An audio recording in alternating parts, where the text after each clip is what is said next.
Hey, thanks for checking out the podcast. Today, I'm sitting down and speaking with Emmanuel Gutierrez from Nosara Crece and Vive el Sueno. He also serves on the board for the water board in the ASADA in Santa Marta. He's an interesting guy. He's doing a lot of stuff here and he has a high-level education. He's from San Jose, but he came to Nosara and is dedicating his life to the people. Let's listen in and see what he has to say. Good morning, welcome to the podcast. Hi Rich, good morning. Great to be here. I'm glad. Let's get started. Please introduce yourself and explain what we're talking about today. All right, my name is Emmanuel Gutierrez. I am the president of the Water Association of Santa Marta, and also I work as the director in an investment fund that we created here in Nosara. And also I work as a teacher and trainer of the Vive el Sueno program. That is a program that promotes entrepreneurship and provide training opportunities for local entrepreneurs. Let's start with Nosara Crece. Let's begin there. For local TIC entrepreneurs that are looking for capital, but if they go to the bank, for example, they have to wait between 6 months to 1 year to have access to capital. So it's terrible, the process there. And also your second option is to go to Nicoya and look for a loan in the financial institutions, but then you have to pay 55% of interest rate. So it's crazy money and you don't have a third option. So Nosara Crece is providing low interest loans for TIC entrepreneurs, and we don't ask so many requirements. You have to wait 3 weeks to get an answer, and then you receive advisory and training to develop your business and get access to also clients and customers. Do they have to be part of Vive el Sueno to apply for the financing? Do those two, are they connected? Or we are integrated with Vive el Sueno. The pilot program was focused on Vive el Sueno graduates, but now it's open to any TIC entrepreneur that is here in Nosara. If you know a great TIC business here that is trying to grow, you can connect the project with us, and we provide free advisory, and also we are a social project.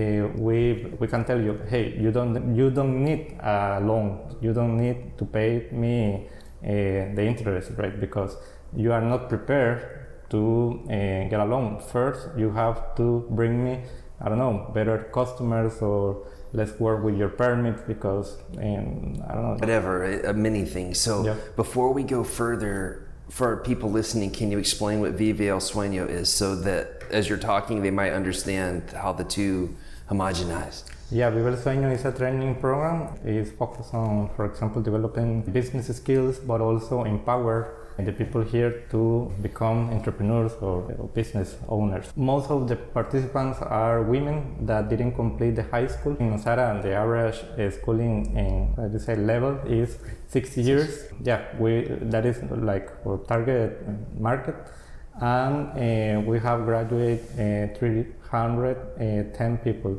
So it's a huge amount of projects and dreams. So Vive el Sueño in English is life the dream. So we provide like the knowledge to make that happen. So if I can say this back, I'll try to do a synopsis. Vive el Sueño is a source for training, knowledge, education that otherwise may not be available. Yeah. And that has been successful. Hundreds of people have been through it. It's been a great thing. Nosara Crece is an opportunity for lending so that people who go through Vive el Sueño, now they have the knowledge and the help in a business plan, but they might not have the funding to implement the business. And then what Nosara Crece does is you help analyze the business and say, okay, that looks good, here's your money. Or you can say, adjust this, adjust that. Or if they need more education, Vive el Sueño is there. Am I saying that right? Yeah, that is correct. And also 2 amazing outcomes that we have right now. For example, the survivance rate after you're finished the Vive el Sueno training program is 93% 5 years after you receive the program. That is amazing compared with other rates here in Costa Rica, and also compared with the rest of the world. I was going to say that's fantastic anywhere. Correct. That's incredible. First, thank you for what you're doing. Before we go any further, if you weren't busy enough already with Vive el Sueno and then Nosara Crece, you're also you're serving with the ASADA for Santa Marta. Yep. Can you explain that part? Why did you choose to do that? Water is a basic need, and we all need water. And I saw this problem coming because when I moved here to Nosara, all the ASADAs were unable to give you a level of water ability. So yeah, that was shocking for me because I was living in San Jose.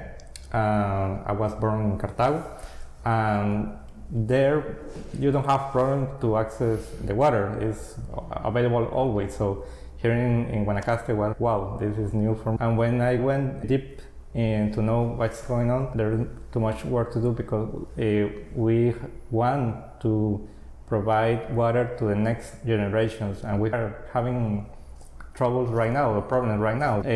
What's the future for in 10 years or 20 years? Yeah, I try to work for the future in that. So why is that? Why are you so motivated to get involved in these organizations and try to give back? Because you're probably not going to get rich. Nope. Doing these things in money, but you are going to get rich in mind and health and heart and what you're giving back. I recognize that, but I'm asking, why are you like that? Why are you coming to Nosara and this is your career path and for fun activities, you're volunteering. So what made you this way? Yeah, that is a really good question. Thank you.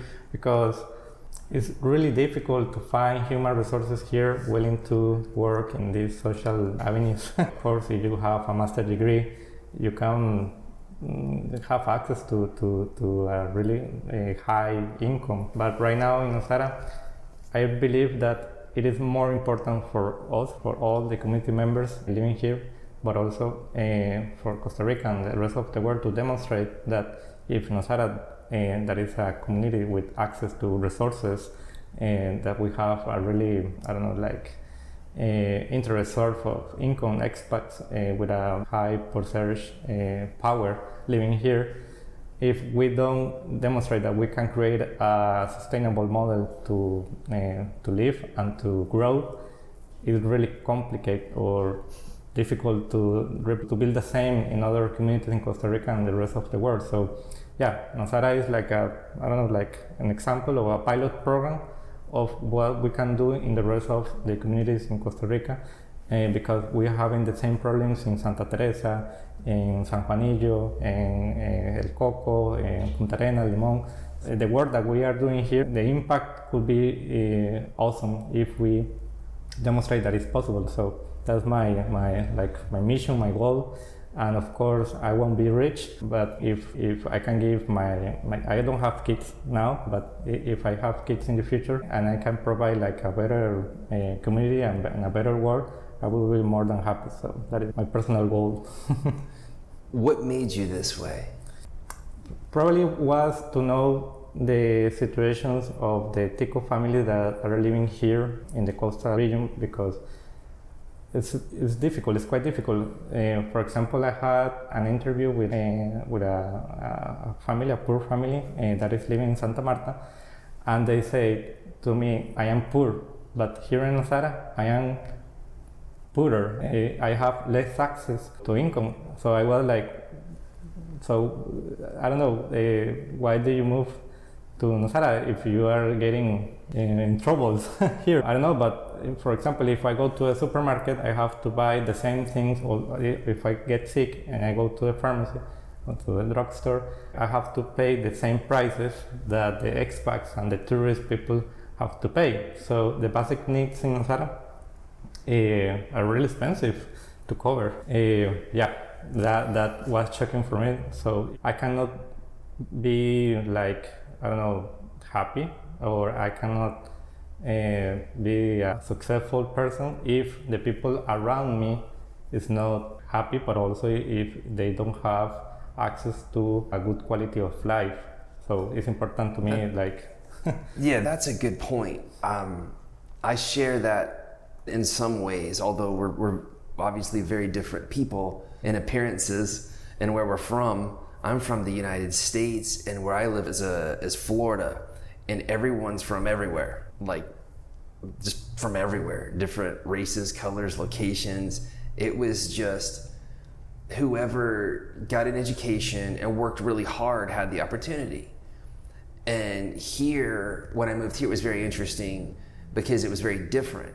We're out in the middle of nowhere. We're not in San Jose. The funding from the central government has a hard time making it out here. And even the funding from the taxes paid to Nicoya has a really hard time getting back here. Correct. And it seems very hard for people from Nosara to get higher paying jobs and to get a chance to succeed unless they have an education and the knowledge to change with the economies, because it was an agricultural society for a very long time. And then it transitioned into tourism. But then Nosara didn't just transition into standard tourism where, no offense to Tamarindo or Quepos or Dominical or Jaco, but Nosara isn't any of those places. It transitioned like into high-end tourism. And the businesses here, I'm going somewhere with this point, the businesses here would start trying to hire local people, but if they don't have the skill set to cater to the high-end tourism, it didn't work. Businesses started hiring people from San Jose or from the States or Europe or Canada or from wherever. And I work at one of those businesses. I want to hire local people, but if you don't hire the right people, your business can sink. So there's dissension between locals and people coming in and starting businesses. And I want to say, I don't think the businesses coming in are trying to take away locals' jobs. I almost feel completely opposite. They want to hire locals. Their heart and mind actually is good. I know people right now are mad, they're upset, they're complaining, and that's natural. But I see in this tourism town, massive focus on environment, on animals. There's competing organizations all across this town for nature. And I'm not saying that's bad, of course. What we've been missing is a focus on the people. Correct. We went to high-end tourism from agricultural like that. And there's no way for the locals to get a job at a high-end company without help. So that's something that's bothered me more and more over the years. And I think that's maybe why we were connected. Yep. So you're saying that's 100% your focus. It's access to capital, it's access to an education, it's access to training, like a full service. Maybe it's not a college degree, but maybe it's a life degree, essentially, is what you're doing. Is that what's happening? Yeah, actually most of the participants, when they get the certificate, they say, this is my first diploma, my first certificate in my life, because they even didn't finish the primary school. So how are you gonna make it in this very competitive environment without the tools to do it? Also, the tourists coming in, they don't know what's happening. So a lot of people get upset. People from different countries are coming in with a lot of money. I work in the tourism and real estate. I see it, I get it. I know what it's like to run a company and want to hire locals, and it hurts to not be able to. So I've been seeing that over the years. I'm just worried about the people here. Yep. I'm really worried about the people here. And I guess that's how you guys got this fund started, and you're trying to do that. So explain that to someone listening who might share these concerns. What should they know to understand that you're a legitimate operation? How does it work? You guys still need more sponsors and donors, or is it government funded? Can you give an explanation of how that works? Yeah, we accomplished a great goal this year because we are now certified as a financial operator of the SBD, or in English is Development Banking System. That is a fund owned by the government, and now Nosara Crece is a financial operator. So we are bringing the fund from the government to place loans here at a really low interest rate. It is actually 5% below the average of the public banks here in Nosara. So that's fantastic. I hope someone listening catches that. The funding available through you guys is actually less than the banking, and it also doesn't take 6 to 12 months to get approved. You're saying 3 weeks? Did I hear you right? Yep. That's fantastic. Yeah, and also Latin America is really difficult to get access to government money. Yeah, I had a lot of smart aleck things to say there, but I'm going to bite my lip. But yeah.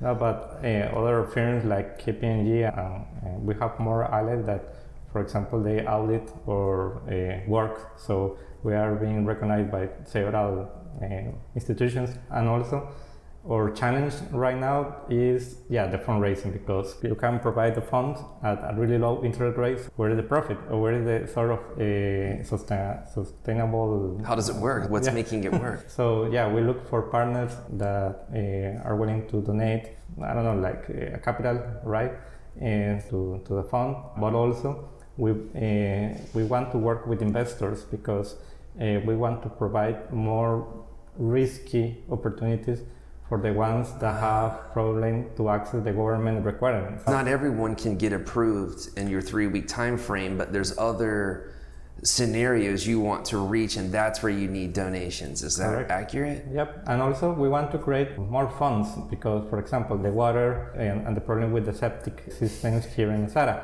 you can, for example, you can convince all the business owners and the property owners here in Guiones to update their septic system, but there are probably 10 people more building houses near the river. So what is the solution in the long term?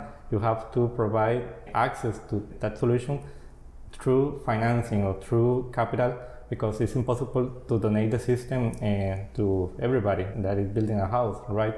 So we want to create a fund to cover that. We want to create another fund to cover the water needs. For example, the ASADAs, the water associations, they need, it's important that people know here, donors or the people that is willing to help, that the NGOs, the social projects that we have here in Nosara, we all have to pay the same cost. I mean, it's like the families and the tourists, we have to pay a crazy money if we want to buy a property to develop a social project, and we have to pay a really high rental payment if we need a place to work. So it's the same with ASADA. They need, for example, access to capital to buy tanks or to open new wells, and that is a benefit for you and for me and for the rest of the community. But there is no an open door or open income for those needs from the government. So people, when they move here, they used to think that with your property tax or with your income tax, it's all covered, right? It's like, okay, this is my contribution for the government, so the government should be in charge of these needs, and that will happen in Europe, that happens in the United States. Is this part frustrating for you? Of course. It's not enough. It's not enough. We are only receiving, the estimation is that we are only receiving 20% of the funds that we provide to Nicoya. And if we use the same with the government, with the income tax that is going to the federal government, right, or the central government, probably we are getting just 5% or 10%. So the thing is that the funds in Latin America and the governments, or even just Costa Rica, we just think about what you're saying is just helping me think about how Samara and Nosara are trying to break away from Nicoya, so that at least we could try to keep some of those funds here and put them to use for the community here. Correct. Do you think that's ever going to happen, or what's your take on all of that? Yeah, that will happen, of course, but we have to face, enemies or persons that will be against that, of course. For example, most of the income that Nosara provides to Nicoya is used to pay the payroll. People will get fired when the separation happens. Now, before you say too much more, are you scared saying this on a public forum like this? Because whenever people ask me tough questions about Nicoya, I'm scared. So I cut it out. We edit out a lot of things that are said on the podcast. Are you comfortable saying these hard truths and feel people need to hear it? Or is someone from Nicoya gonna watch this and come get... No, we have a close contact with people that is working there, and we brought the municipality to our office. We gave them 2 desks and they were working there, and now they are renting an office just in front of Nosara Crece. So we are like So everything's okay? Yeah, we are not like in trouble. Hey, you guys are like a brother and sister, or brothers that have to share a room. We're gonna do it. Sometimes you don't like it, but you do it. Yeah, we have to do it because, I mean, that's good to do, by the way. I'm this in a nice way. I'm saying it's nice to hear that you're communicating, you're talking. When I first moved here, it was pretty intense between Nicoya and Nosara. And then after the election didn't happen and it came really close, and they did it on a Sunday, and they had Trafico out here stopping people, and there was a lot of resentment. Energy, there was a lot of tension. Yeah, heavy environment. It seems with the building regulations and a lot of the things that have happened in the past couple of years, it seems like Nicoya and Nosara have a lot better communication right now. Is that true? Yeah, of course, but it's not enough. So I want to ask you specifically that. What's your take on the enforcement of good ideas? For example, let me choose any one of a myriad of subjects. The roads, let's go there. Okay. Right now, where I live, there's so much construction. The trucks are so heavy. There's so many. It's hard to get in and out of your own driveway. The roads are absolutely atrocious. It was a heavy rainy season, and there's like piles of mud that people on motorbikes are even just trying to get through. I watched a car yesterday have to be put in four-wheel drive just to get through a very public road. I'm bitching and moaning about the roads. Everyone can do that. Here's what I'm trying to say. Should that neighborhood get together and fix it themselves? My answer is yes. That's probably your only solution right now. However, some of the neighbors are saying, no, that's the municipality's responsibility, not fixing it, because if I pay for it, they're never going to fix it. So no. So now people are arguing amongst each other, and it's hard to find like a right answer, because each side, in my opinion, has a good point. If you want to fix it, just fix it, because that's how it's always been since I've been here, and that's just what I'm used to. Heck, the whole L section owes a huge thank you to Bram. He's the one who paid for the electric poles to get all the way out there. Like, it's a little frustrating, but I also understand people not wanting to do the government job for them. So roads are one, construction's another. Everyone says we need more rules and regulations. Okay, I'm not disagreeing with that. My question is, how are they going to enforce it? We can't enforce the ones that we have now properly. The point I'm getting at, it seems to me Nosara's future, a lot of it is contingent upon the people here taking it on themselves to be the solution. Can you tell me your take on all this from your perspective? Yeah, of course, we have to work together right now if we want to fix our problems. The same with the security, the same with the environment, the illegal dumps, the illegal fire. It's a scary list. Yeah, man. I know. I have to say it.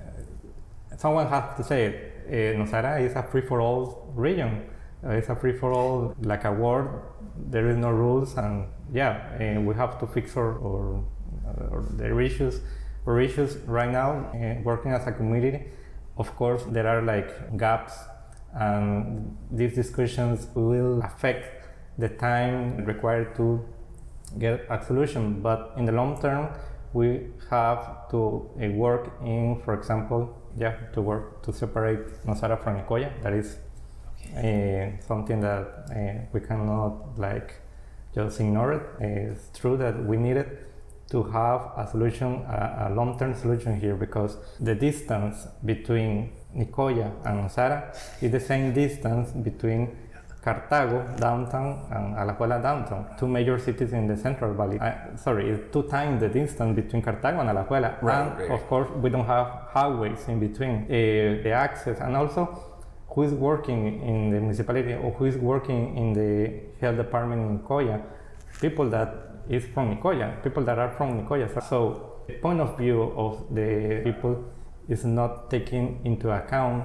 in these institutions, because we don't have people from here working there. Yeah, our problem is how far is Nosara from Nicoya, and the other problem is, of course, it's normal that Nicoya focus their energies and resources on the main city, right, in Nicoya downtown. So Nosara has to develop something similar, and of course the people here have to work together to fix the streets, but also to fix the dump problem the security and the authorities, some of them they say you have on your own you have to look for a solution because now our resources are limited to work fast or to be able to give you a solution soon. Sure. So on that note, again, I'm just some white guy from the United States who lives here, thank God, and I appreciate it, but I don't see the government having striking oil or No. And in the States, what we do is we just print money. We have the Federal Reserve, we just print money. That was like a bad joke that was true. Anyway, back to the point. Costa Rica doesn't have the money. No. It's not like that. And Nosara doesn't have the attention. And even the problem's thick. Here's what I'm trying to say. I'm a little scared to say it on camera, but I'm also not. It's just the truth, man. I don't think the government's the solution. No. And here in Nosara, although we have our problems and we're complaining, it's a pretty good place. The people here, for the most part, have good hearts, and the tourists coming in, they like nature, they like animals. But we have 30 or 60 different organizations extracting money from the same people year after year. Every year we open a new organization. How many different organizations do we have that need to compete with each other for the same source of capital? Correct. My personal opinion, I've been saying this for years, and it's a big reason why the podcast started. I think the solution, obviously we need money. I think the solution for that is the people coming in. The people moving to Nosara right now as we record this is very different than 5 and 10 and 15 and 20 years ago. Correct. So if they knew the real situation, I think people just don't know what our real issues are. In my experience, people move here, they stay in their own camp. You have your friends, like you had your realtor, your surf instructor, your yoga instructor, or your attorney. Your bubble. Yeah, you stay there. And over the years, it became very apparent. Last year, when we brought all the social scientists through, I don't know how familiar you are with Dr. Salas and Dr. Freitag, and just all of when they came through, they kept saying over and over, you guys actually mainly agree. You're not that far off. Your town actually really agrees. You care about the same things. The issue is you're not communicating. Information is not flowing. This person's over here trying to do it. This person's over here. And then you guys, that's your bottleneck. And that's what he said was creating our ticking time bomb. So again, that's where the podcast came from. It was like, well, I'll just invite people in, sit them down and ask them questions, and then people can know, which is what we're doing now. But as you're sitting here, you're in a unique situation because you're talking education, capital, all these things for local people, which we desperately need. And you need more money because you want to reach even people who can't get approved, which is awesome. But you're like in the middle of this whole machine now too. Yep. You need money from people, and we hope people listening will give it to you. But if it's just the same people who are redirecting money from this organization last year to your organization this year and that one next, we're not growing. Nope. We got to get the new capital from somewhere. So why do we not bond together, going after the people who are coming in a smart, intelligent manner? By that, I don't mean getting on social media, typing mean things, starting a WhatsApp group and being all mean and talking about all the construction, because that's what we currently do. I'm really tired of it. It doesn't help. People respond better to, hey, welcome to Nosara. It's nice to see you. See that pathway, see that electrical line, you see where this is. These are food sources for the animals. Like, this is how the neighborhood works.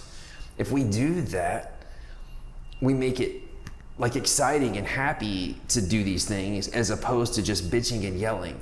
Correct. So you've been covering a lot of information. Thank you. This is very helpful. And I'm learning you're going to have to come back. We need to talk in maybe a couple times, once every 90 days or every 6 months, because what you're doing is amazing. And I want to see how it goes, and other people are going to be really interested. Sure. But while you have this platform, let's hit a couple key points. Can you explain why someone would give money outside of the obvious, but like, why would it work? Like, because it sounds like you're doing lower interest rates, but you also mentioned the term investor. How is this an investment if you're lending it out to businesses that may or may not work? It just explain that to somebody who's listening who may or may not be interested in donating. We have invested $200,000 Actually, our repayment rate is 100%. That's great, of course, in 2 years. But also, another good thing is that we can offer donors and investors like a sustainable way of giving back to the community, because explain that, please. Yeah, for each dollar that people invest in Nosara Crece, we can generate $10 in 5 years on income for these entrepreneurs, because they can access now more clients and customers, and they can invest in machines, special equipment that they need to increase their income. And the other thing is 80% of the beneficiaries are women, and women, they know how to manage the money, of course, better than us. This money goes to get a better access to education, goes to nutrition, to cover the basic needs of the family. So all these needs are what people really want right now. And because in Nosara it's really difficult to get access to the Make Center in Nosara downtown, and also the education. But here in Nosara, it's not difficult to find a kid, 10 years old kid, that doesn't know how to read or how to write. So there's plenty of places you want to direct this extra from, but if I can try to see if I understand it right. It sounds like what you guys are doing, you already have a solid amount of capital that you've already got into the community. You already have success stories with Vive el Sueno and see more coming. What you're doing is you're basically investing in yourselves and your programs. And if it works, it actually works as an investment for people who donated, and then the machine can keep going. Correct. So you have to do a good job training people and evaluating their business, or your machine breaks. Is that correct? Correct. Yeah. Wow, that's an impressive task and feat that you're taking on, and that's not for the faint of heart. No, we don't want to give the fish for free. We want to teach how to fish, but also we want to connect these fisherwomen. I get it. And they don't have to be fishermen, they can be fisherwomen. Correct. That's awesome. So give us a couple examples real quick of case studies that people might like to hear about.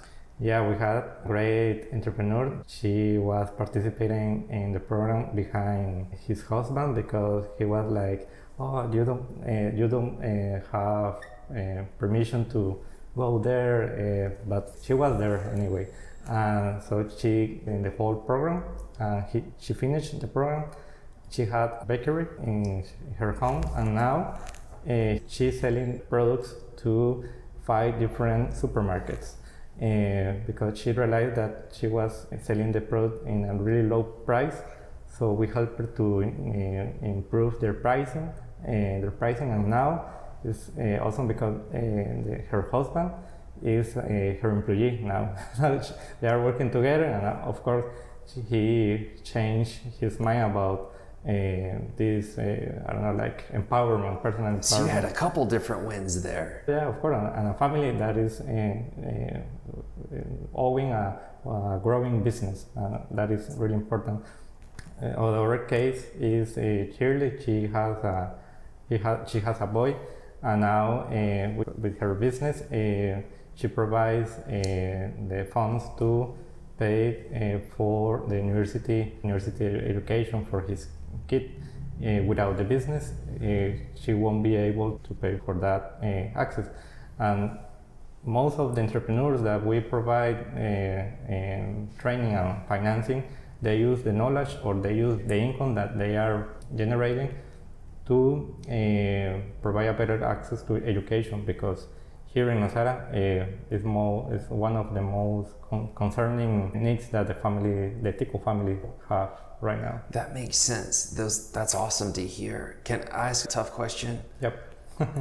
For Vive el Sueno, my biggest concern was always, or is, not everyone can have a restaurant. Not everyone can have a bakery. Not everyone can have a store. Not everyone can go and just launch this and it works. In fact, most businesses don't succeed.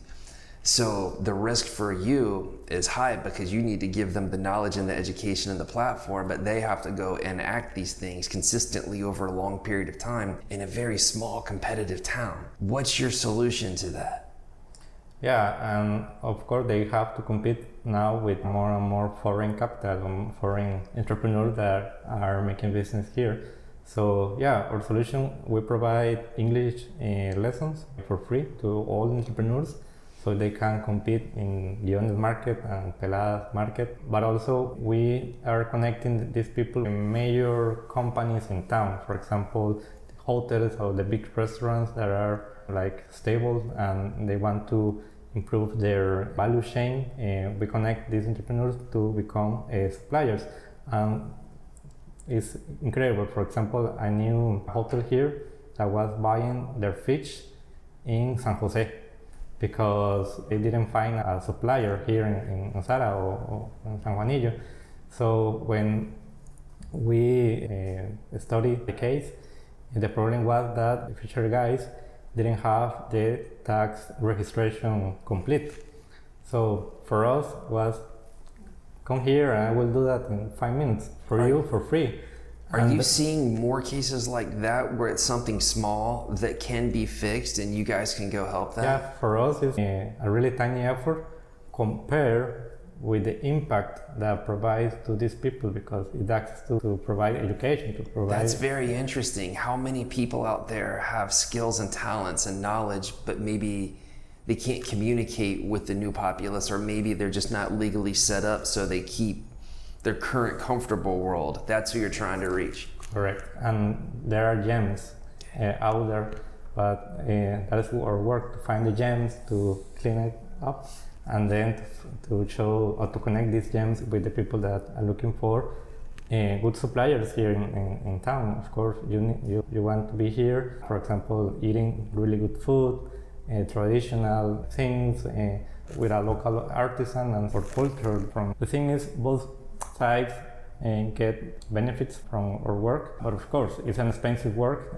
because we have to cover everything. Yeah, everything, and yeah, we don't charge these people for the service that we provide. Yeah, we need more sponsors, and also we are affiliated with Amigos of Costa Rica to receive funds from the US. We are doing the same process with Canada, and also we can provide the same benefit here in Costa Rica if someone needs to be sponsored but receive tax like a deductibility. Correct. Based on wherever they donate it through. That's fantastic. Shout out to Amigos. And really to everyone, to you guys. Yeah, and also we find out that we can do the same for the business owners here, because maybe you have a problem, looking for an employee or looking for, I don't know, like a good supplier of fish or a good supplier of organic vegetables. So we have a database with entrepreneurs that are waiting for an opportunity, and if we connect both elements or both part of the equation, it's great for everybody. Yeah, I think so too. I've learned a lot. Thank you very much. We'll have you back. I want to see how this story unfolds and we want to help. But before we go, I want to ask a couple personal questions. All right, go ahead. What's your 3 favorite restaurants in Nosara? Well, in Nosara, Celajes is great. Yeah, actually Marixa is one of the first graduates of the Vive el Sueno program. So she is a very impressive woman, and that is a really impressive family, and I'm so happy for them. Yep, the other one is a new restaurant in Santa Teresita. They are just in front of the soccer field. It is called Te Colombia, and they prepare Colombian food and also Caribbean food. And the entrepreneur received a small loan with us to start, so they are doing a great job and the food is fantastic. And the third one is La Colombiana. They are in Elimar, and they prepare Colombian food, and they have a mini bar, so it's a really great place to hang out. She's an entrepreneur. I can tell. There's another restaurant in there where the lady was very grumpy and angry and did not want to be there. And then there was this lady who was like, what can I do? Yes, thank you so much. Like she was really on top of things. Yep. Well, those are all good stories. Yeah. Those are all products of Vive. Yeah, and you can spend just $8 for a good meal there. So you can save money, but also get in touch with local people that are really passionate about what they are doing, and they have deeply and strong stories behind. Yeah. Okay, what's your least favorite thing about Nosara? To me, it's like this thing of the gap between the expats living here, the residents, and the Ticos that were born here, and the original Nosara people. And also we have a new group of population, the people from San Jose that moved here. And another group is the workers from Nicaragua that are in the construction. So there are like 4 groups plus the tourists. So 5 groups, and then this separation between each group will delay any effort to get solutions for the most urgent needs here. Of course, that's where language comes in, because again, the people who have business here that service the tourism want to hire local people, but if they can't communicate, they can't. Yep. But the reality is it's unfair, because we're in Costa Rica, we speak Spanish. You and I are speaking English right now, but we're supposed to speak Spanish here. However, here's the great irony: the people you need to reach need to hear this in English to get this information, because you need the capital to make your whole system work to get to the people who need the help. Like, it's all a big circle. Yeah, and may I mention a second thing could be that the way of giving, if you want to give back to community, please think in the long-term solution, because, for example, there are 2 ways of giving. One way could be to pay for a scholarship in a private school for a Tico kid to get access to a private education. On the second way could be donate to a public primary school in Nosara downtown, so all the Ticos there could have access to a better education. I prefer the second one, and other people prefer the first one. Try to think what is the best solution in the long term. Both ways are okay, but the impact and how many kids are getting a benefit from your donation or your money, or you're willing to give back something to the community, is an important question. People have to ask themselves what's the best way to benefit the community, and how many people are getting benefit with or capital or donation. And of course, I personally, I am willing to provide oral or comprehensive overview of what is going on here, what are the organizations, but also we are working with the NGOs here to improve their, for example, the reporting task, how to measure the impact, how to build like a logic model when they are looking for, because we don't see those organizations like competitors. They are competitors for funds, but if we improve way of giving back to a community, more people will be willing to donate in an extensive way. Because right now, I can imagine like this mess when they look for NGOs and they say so many needs, what's the best way? So we have to create like an easy way to understand what's going on, and that's why we want to run the census, and we want to have information about how many people are living here, what are their needs, how many people have access to water, to drinkable water. I get it. We could go on all day. It never ends. Correct, but I'm really happy to keep working on it. And of course, if you hear this conversation and you want to get involved, how do they find you? Tell people where to go. Our office is located 50 meters to the south of Super La Paloma. Okay. We are there from Monday to Friday, especially in the afternoons. More than happy to have a meeting or to have a conversation or grab a coffee. Okay. Websites and social media? Our website is .com, and also Vive el Sueno, cr.org. In Facebook and Instagram, Nosara Crece and Vive el Sueno.